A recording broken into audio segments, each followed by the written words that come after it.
Kendall Jenner has slammed TMZ for putting her life in danger after it was reported her alleged stalker was arrested at her home. The 22-year-old model took to social media to slam the news outlet after it reported that a man named John Ford had been taken into police custody after he was found sitting outside her house for the second time in a week.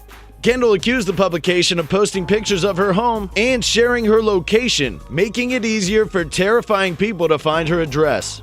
Quoting the link to TMZ's story, Kendall wrote on Twitter, "And how do you guys think these terrifying people know where my house is? Cause you release not only photos, but my location. It is so beyond unsafe. Is this not our 1 ounce of privacy we can get? I understand what I've signed up for, but when you release the exact location to where I live, that is when you're putting my life in danger. Your home is your safe haven. But for me, cause of outlets like you, my home is anything but. You should be ashamed of yourself."